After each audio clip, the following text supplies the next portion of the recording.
Proverbs 8 and 13, the fear of Yahuwah is to hate evil. So if you fear the Most High, you hate evil. And these Babylonian teachers, they don't hate evil. If they did, they would be revealing evil to their people, like the alcohol they drink, like that bottle of wine that they drink with the poison in it. But no, they don't hate evil, pride, and arrogance, and the evil way. They're full of pride. We saw the meaning of arrogance. They're full of it. They're full of themselves. And the perverse mouth I hate. They have perverse mouth. Again, they barack people with one mouth, and in another one, they're cursing. People walking down the street, you can't be cursing people out walking down the street. Strangers, you can't do this with perverse mouth. Telling the people that's walking down the street, don't know anything. They're yelling, screaming, hollering at them, evil, wicked, nasty things to give. They're being told to do this, to paint all of us in the picture, to put all us in the box. They're going to say this is how all of them Hebrew Israelite act. We saw this coming. We saw it. Proverbs 16 and 18. Pride goes before destruction. These people, they know their destruction is coming. But remember, their works are in the dark.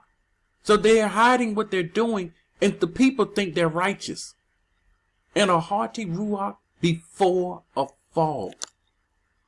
Isaiah 13:11. The Most High said, I will punish the world for its evil, and the wicked for their iniquity. I will halt the arrogance of the proud. He's going to put a halt to it.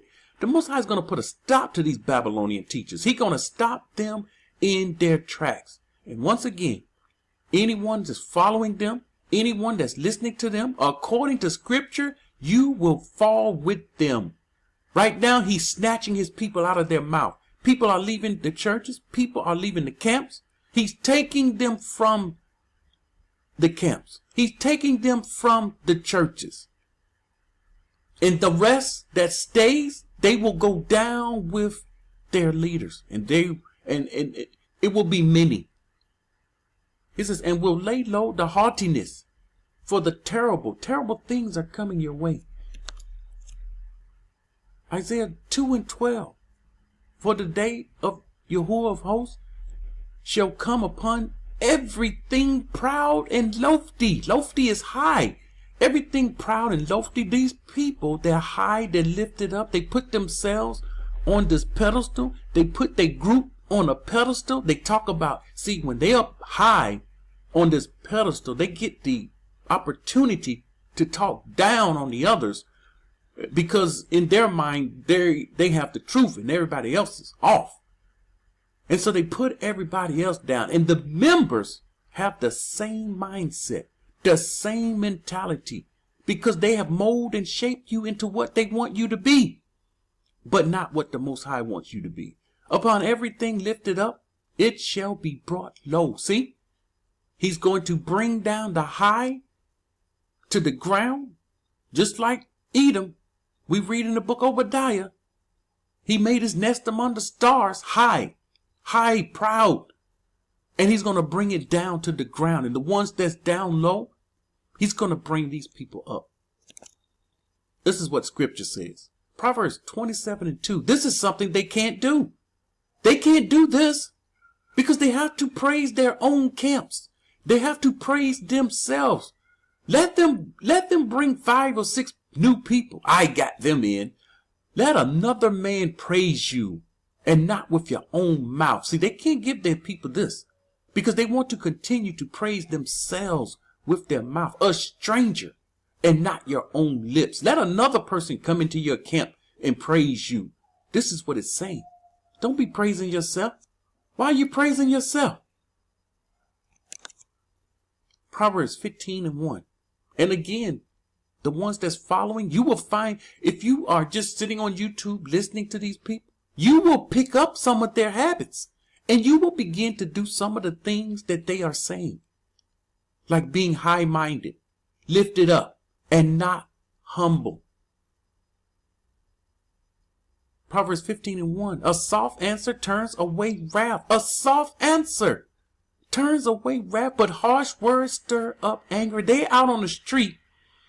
They out in the streets calling themselves doing the work, awakening the people. This is what they're saying with their mouth, getting people in. But they are stirring up the people with anger and harsh words. Here it is. The people are angry. They're yelling. The people are yelling. And there's no soft answers coming from them. It's a lot of hate. We see hatred coming from them. We see harsh words. We see them cussing people out in the streets, saying all kind of wicked things. I told my family when we first came into the truth, I started watching some of the camps, because this is the beginning part of your awakening. You come out of the Christian churches. All right, who do we listen to? Who knows the word? Who's the teacher? And we see the camps. There was one camp I could not show. I never showed it to them. This is how wicked they are. And then there was other camps. At least they spoke with a little bit of flavor coming from their mouth. James 4 and 6. But he gives more favor. The Most High gives favor. Therefore he says, Yahuwah resists the proud. If you're proud, expect to be resisted. Meaning he's not dealing with you. But he gives favor to the humble. He gives favor to the humble. Now we need to understand. What is this humble? We have to understand what's humble. James 1 and 19. So then, my beloved brother, let every man be swift to hear, slow to speak, slow to wrath. This is what we should be doing. We should be swift to hear. There's a saying, 2 ears to hear, 1 mouth to speak. You should listen more than you speak. But unfortunately, we've been trained to speak and not listen. This is why husband and wives get into arguments. One is speaking and the other is not listening. And they're ready to give their opinion. Opinionated. They're right. You're wrong. You see, this causes arguments. Husband and wife have to know you may be right sometimes. You may be wrong sometimes. So listen up. You could be wrong. Our people be wrong many times. Proverbs 12 and 15. The way of a fool is right in his own eyes, but he who heeds counsel is wise. If you heed counsel, the scripture saying you are wise. We have to heed counsel. We heed counsel from those that learn from experience. After over 20 years of marriage, don't you think I could teach you something? Don't you think you've been married 1 year? You've been married 2 years. You've been married 5 years. You've been married 10 years. Don't you think it's something I can teach you and counsel you about concerning marriage? I know something, right? We've made it this long. And none, thanks to the Most High, none has broken us up so far. But there have been many attempts. There have been many attempts. So we should heed counsel from the wise. Proverbs 29 and 9. If a wise man contends with a foolish man, listen, a wise man should not contend with a foolish man. You're not going to get anything through this fool. He's a fool. And many of these camp leaders, they are foolish men. That's why when someone drop a comment in the comment section, something simple like the name, you guys use the name Christ. I saw this in the States. I hadn't even been in the truth a year. I saw Christ. I said Christ. We've been saying Christ in Christianity. The camps are saying Christ. Christ is in their name. I looked into it myself and see what it means. I saw what Christ meant. So the people in the comment section tell the foolish man, don't you know Christ is from the Romans? And that he was not Christ? This comes from Greek. You know this is from Greek. And our people Arbri, and they called him Mashiach. That should be simple. No, the foolish man said, people don't know Mashiach, but they know Christ. Listen at this. This is the foolish man's answer. They don't know Mashiach, but they know Christ. We knew Christ from the church. And so we can't say Mashiach. You teach them. Oh, foolish man, how long are you going to be foolish? They don't know Mashiach because you don't know Mashiach, and your handlers will not allow you to teach Mashiach.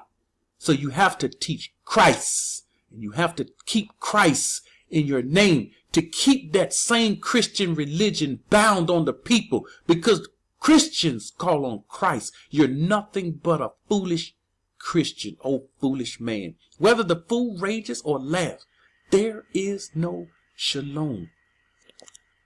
How foolish can one be? Proverbs 11:2. The pride comes, then comes shame. You know, shame covers the wicked. But with the humble is wisdom. The Most High pulling. He dealt with these people once upon a time. He deals with people. He dealt with Nimrod. Nimrod was his man. Read the script, study the scripture. Stop playing around with the scripture. Listen, in Christianity, I played around with the scripture. When I realized all of that was a lie, most of that was a lie, I said, no more again will anyone deceive me. I put my foot down. I understood. Take heed, let no one deceive you. And I didn't play around with the scripture no more. And right now to this day, I don't play around with the scripture. If you come to me with something, it better be backed with scripture. It has to line up with scripture. The words that came from his mouth. Man shall not live by bread alone, but man shall live by every word that comes from his mouth. So we see wisdom with the humble. And this pride and arrogance, he's not dealing. That's why I can say, I look at the message they put out, the Babylonian teachers. And I can tell you, he's not dealing with these people. Humble, because we have to see this word humble. Having or showing. Now, I want you to understand. Think about the Babylonian teachers. Think about yourself. Are you humble or arrogant? We saw arrogance. You full of yourself. We saw arrogance, self-importance. Here you go. None is better than you. Humble, having or showing a modest or low estimate of one's importance. It's the opposite. It's saying, and this is what I do on this channel. Don't worry about my name. Don't worry about my face. Don't worry about these things. I don't need a name. I'm just look at me. I've said it. Look, go back 2 years ago. I'm just a voice. Seeing the hurt of the people, seeing our people being led astray. I was moved. The Most High moved upon me to create this channel just to give the righteous truth. And that's all. That's it. I don't need a title. I don't need a name. I don't need any of these things. I'm not important. I'm just like you. But I did put my foot down when it came to the scripture. I did do what Baruch said. I studied, listen, 10 times more. In order to get back on track, we have to work hard. We have to study. We have to do our research 10 times more. And this is what I did. But when I say I'm just like you, I came out of the mess. I came out of deception. I came out of the Christian churches. I started listening to the camps just like you. And I saw things. Synonyms. Meek. Respectful. These people, we know they're not respectful. They're cussing people out. They're saying all kind of evil wickedness. Submissive? These teachers are not submissive. Oh my goodness. We see this is not who they are. Of low social, administrative, or political rank. Look, low ranking. They're not low ranking. They're pastors. They're bishops. They're apostles. They're prophets. They're calling themselves prophets. Prophet is not low ranking. So you see this? They're not humble.